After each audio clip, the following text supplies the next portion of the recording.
नमस्ते जी, राम राम। जैसा कि आप लोगों को पता है, कुछ दिन से मैं अपनी बेटी का हक मांग रही हूँ और उसके हक के लिए मैं खड़ी हुई हूँ और लड़ाई लड़ रही हूँ। तो जैसा कि सुनने में आया है इन लोगों के थ्रू ही कि भाई मेरे हस्बैंड ने बिना हमारे से कुछ फैसला किए दूसरी शादी कर ली है और अभी बिल्कुल सामने नहीं आ रहे हैं। मैंने 4-5 वीडियो पहले भी अपलोड की है, कोई रिस्पॉन्स नहीं दे रहे हैं, जानबूझ के इग्नोर कर रहे हैं। लाखन माजरा से भी मेरे को फ़ोन आए थे, कुछ पूछ रहे थे कि भाई क्या नाम है आपके ससुर का, तो एक एक को करना बताना मेरे लिए बहुत मुश्किल है, तो इसलिए मैं आपको अभी बता देती हूँ। और समाज के बीच में ही शादी हुई है, समाज के बीच में ही हुआ, हमने तो भाई कोई गलत काम किया नहीं। अभी तक इसके इंतज़ार में बैठे थे कि भाई आएगा घर बसाएगा, गलत किया तो इन्होंने किया है। ऊपर से हमारे घरों में जाके, हमारे गाँव में जाके बहुत सारी इन्होंने बेइज्जती की है, बहुत कुछ उल्टा सीधा बोला है। तो फिर भी मैं चुप थी, चलो कोई बात नहीं भाई, इसको कभी समझ आ जाएगी, कोई बात नहीं।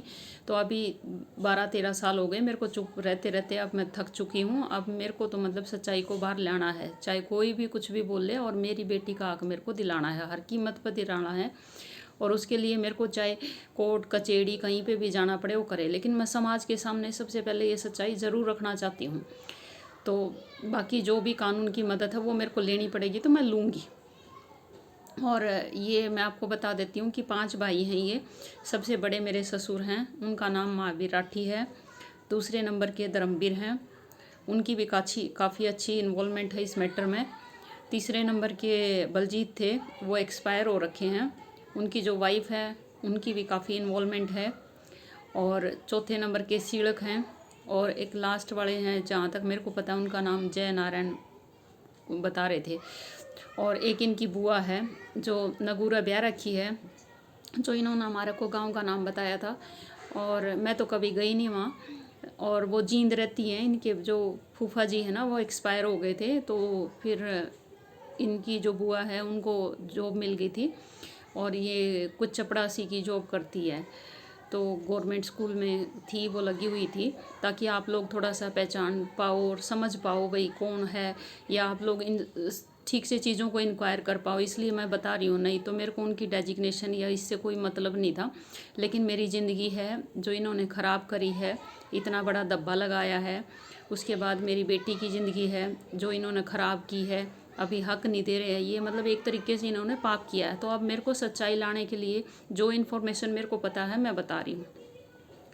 तो इसकी जो बुआ है वो जींद में रहती है, उसने भी काफ़ी हमारे को उल्टा सीधा बोला है। मेरे माँ बाप ने काफ़ी टाइम अप्रोच किया, उनसे रिक्वेस्ट किया कि भाई मामले को सुलझवा दो, तो नहीं, कोई भी इन्होंने वो नहीं किया। इन्होंने हमेशा ऐसे ही बोला इसकी बुआ ने कि भाई फिर हम बिठा देंगे, इसको लाएंगे नहीं। और कोई इतने सालों से आया नहीं, एक बंदा नहीं आया, कोई प्रूफ हो इनके पास भाई लेने के लिए आए, घर बसाने की कोशिश की, या मेरा लड़का एक्सपायर हो गया किसी ने फ़ोन किया हो, किसी ने मतलब बात करी हो, कुछ नहीं किया इन्होंने।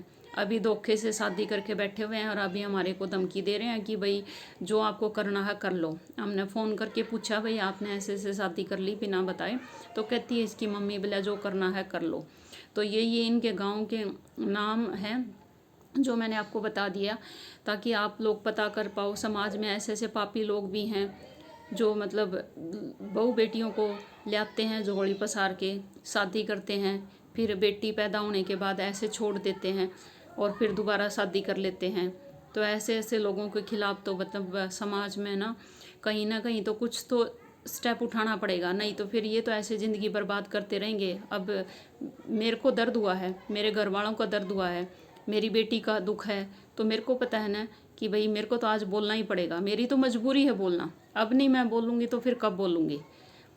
बाकी मेरा पर्सनली किसी से कुछ नहीं है, ना मेरे को किसी की कोई हमदर्दी चाहिए या मेरे को किसी का कोई सपोर्ट नहीं चाहिए। मैं अपने तरीके से जो मेरे साथ हुआ है मैं वो कहानी बिल्कुल समाज के सामने रखूँगी, हर कीमत पर रखूँगी।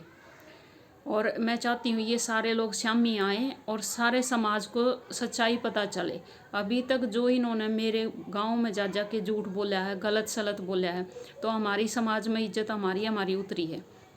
फिर भी हम चुप थे, भाई चलो कोई बात नहीं, एक न एक दिन समझ आ जाएगी, घर बस जाएगा। लेकिन अब इनको भी पता चलना चाहिए कि भाई कैसा होता है और कैसे कैसे लोग हैं।